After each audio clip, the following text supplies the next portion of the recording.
lihat secara ringkas juga tokoh-tokoh Asy'ariyah yang cukup berpengaruh. Kalau sebelum Asy'ariyah tadi proto itu artinya generasi yang mendahului.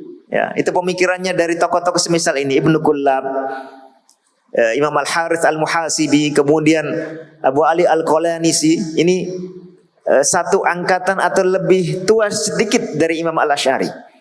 Kemudian tokoh di dalam mazhab Asy'ariyah itu yang menjadi rujukan utama, ya, yang di situ kita ketahui isi dari mazhab Asy'ari. Nah, terutama ini Al-Asy'ari, kemudian Al-Qadhi Abu Bakar Ibn Thayyib Al-Baqillani. Ya. Ini salah satu tokoh Asy'ariyah terbaik sepanjang zaman. Kemudian Ibnu Furuq, ya, Abu Bakar Ibnu Furuq dari wilayah timur, masih kalangan mutaqaddimin. Ya. Lalu kemudian Abdul Qadir Al-Baghdadi, ya, kurang punya pengaruh merata ke perjalanan madhab, tapi punya kitab-kitab yang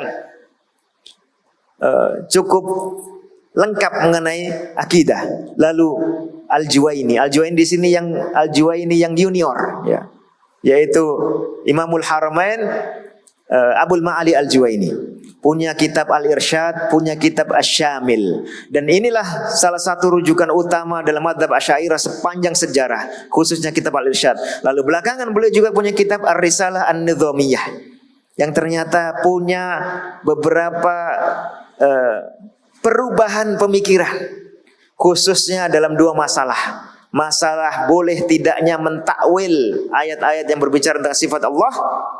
Kalau di Al-Irsyad dan Asy-Syamil beliau menganjurkan, bahkan setengah mewajibkan. Kalau di Risalah Nizamiyah ini mengharamkan. Lalu kemudian punya rujuk atau berubah pemikirannya dalam masalah takdir, dan menyerukan tidak usah kita taklid, ya, mudahnya itu tidak usah kita taklid dengan pimpinan madhab kita Abul Hasan Al-Asy'ari, ya, tapi harus berani memberikan koreksi dalam persoalan tentang takdir Allah. Apakah hamba itu adalah pelaku dari perbuatannya atau bukan? Apakah kemampuan hamba dalam berbuat itu punya pengaruh atau tidak? Ada kesan langsung atau tak? Nah, ini di situ beliau terang-terangan berbeda dengan Asy'ariyah dalam masalah takdir. Padahal ini salah satu masalah yang khas sekali dalam mazhab Al-Asy'ari. Ya, masalah teori kasab Al-Asy'ari. Kemudian Al-Ansari, ya. Al-Ansari ini muridnya Al-Juwaini, ya.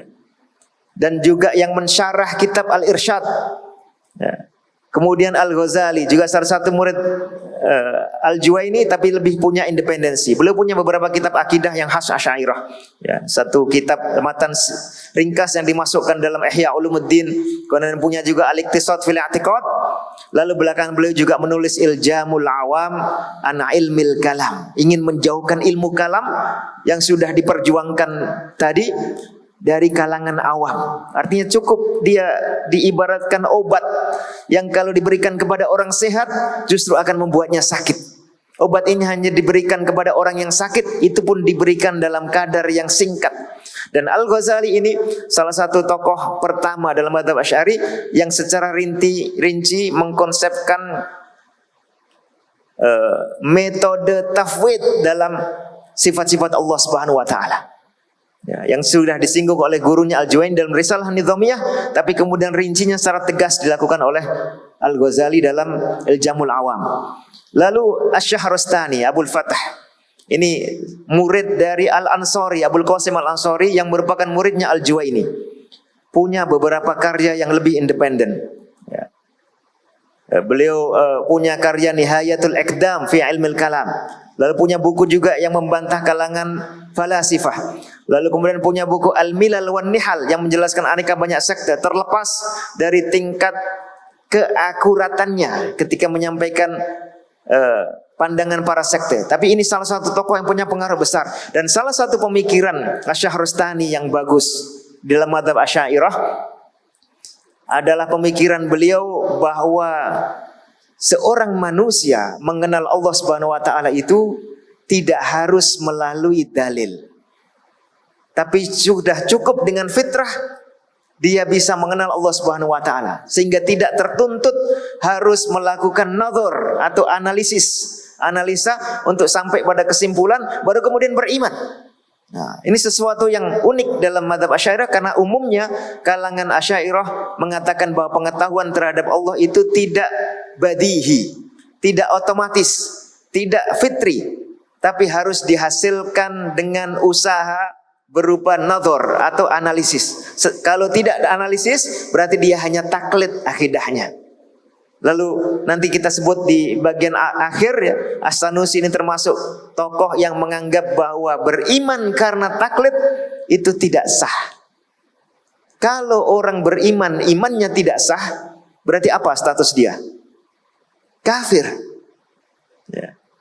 Oleh karena itu As-Sanusi menulis banyak buku untuk mengajari umat Islam menurut versi dia agar mengenal akidah berdasarkan dalil, supaya imannya sah, supaya mereka tidak masuk neraka. Maka punya buku Al-Kubra, ya. Al-Aqidah Al-Kubra. Ini julukannya.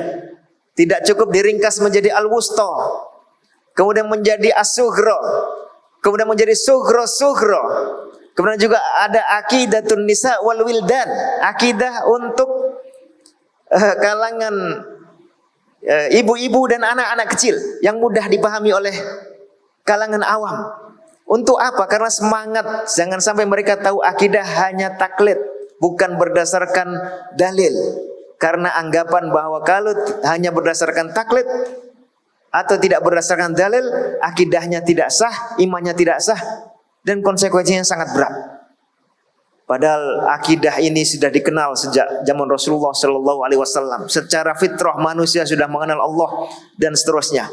Kalau orang sudah tahu dan yakin, lalu keyakinan dan pengetahuan itu sudah sesuai dengan kenyataan, maka tidak perlu dituntut untuk berdalil.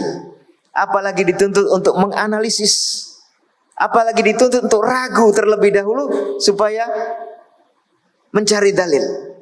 Kita semua misalnya tahu bahwa kita ini ada, ya.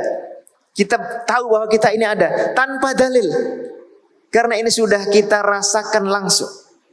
Dan yang diperlukan dalil itu adalah sesuatu yang memang belum diketahui secara meyakinkan.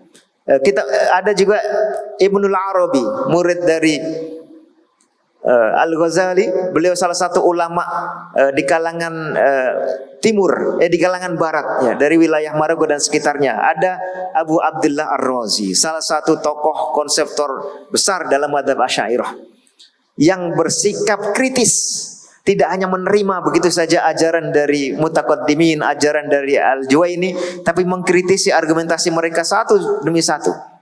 Yang kadang-kadang keterlaluan kritisnya sampai sesuatu yang sudah meyakinkan pun beliau ragukan. Al-Amidi juga mirip. Abul Hasan Al-Amidi ini salah satu tokoh pemikir Asy'ariyah yang sangat kritis.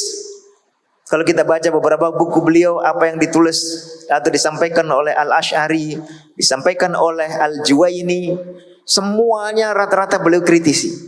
Lalu kadang-kadang tidak ada lagi yang diterima sehingga beliau mengajukan argumentasi baru. Argumentasi baru itu belum tentu lebih kuat daripada yang sebelumnya. Nah, ini persoalannya. Karena itu Al-Amidi dikenal sebagai tokoh yang sering tawakuf, sering abstain, tidak punya sikap tegas. Jadi ternyata kadang-kadang seseorang ketika mendalami kalam, dan bukan kadang-kadang ya, sering dia menemukan argumentasi pihak yang ini dengan yang ini berbenturan sehingga sulit bagi dia mengambil keputusan. Biasanya dua-duanya memang keliru, yang benar adalah pilihan yang ketiga. Lalu Al-Baydawi, ya, ini masih satu haluan dengan Ar-Razi. Kemudian Al-Iji, ya, punya kitab terkenal, ya, Al-Mawaqif, yang kemudian ketika disyarah dia menjadi kitab, salah satu kitab induk kalangan belakangan mazhab Asy'ari, tapi tidak memiliki banyak penambahan opini baru selain yang sudah disampaikan oleh kalangan mutaqaddimin, kalangan yang sudah terpengaruh Mu'tazilah, dan kalangan yang sudah terpengaruh falasifah. Nah, saja Al-Iji dikenal punya keunikan dalam mazhab Asy'ari. Beliau mengatakan bahwa kalamullah itu ada hurufnya. Kalamullah yang sifat Allah itu ada hurufnya. Ini sesuatu yang unik dalam mazhab Asy'ari. Bahkan beliau berusaha menisbatkan itu kepada Abul Hasan al-Asy'ari sendiri sebagai salah satu kaul dari dua kaulnya. As-Sanusi yang tadi sudah kita bahas ya. Ada yang membacanya As-Sinnausi. Kemudian Al-Bajuri ini salah seorang tokoh belakangan ya, salah seorang syekh dari Al-Jami' Al-Azhar atau masjid atau Universitas Al-Azhar. Beliau antara lain mensyarah beberapa kitab akidah termasuk kitabnya As-Sanusi ya. Dan punya beberapa perbedaan dengannya. Oleh karena itu kalau kita ingin melihat bagian akhirnya perjalanan madzhab Asy'ari, kita antara lain bisa mengambil karya-karya dari dua tokoh ini, As-Sanusi dan Al-Bajuri rahimahullah. Nah, sekarang yang terakhir. Sebelum itu kita tampilkan beberapa contoh referensi. Ini Al-Luma' karya Abul Hasan al-Asy'ari, salah satu kitab yang awal beliau tulis ketika keluar dari Mu'tazilah. Ini Al-Luma' As-Shaghir, ada lagi Al-Luma' Al-Kabir. Al-Luma' ini juga sudah disyarah oleh Al-Baqillani.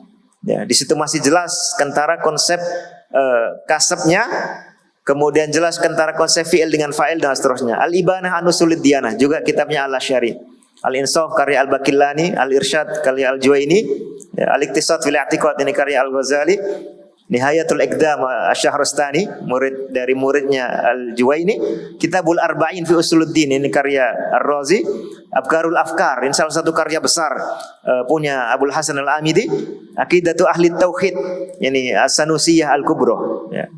Kemudian Hasyiyah ala Jauharatit Tauhid, sebuah penjelasan terhadap sebuah nazam dalam tauhid karya Al-Bajuri, yang semuanya ini seandainya cukup orang membahas ini, insya Allah secara umum sudah tergambar bagaimana madzhab Al-Asy'ari.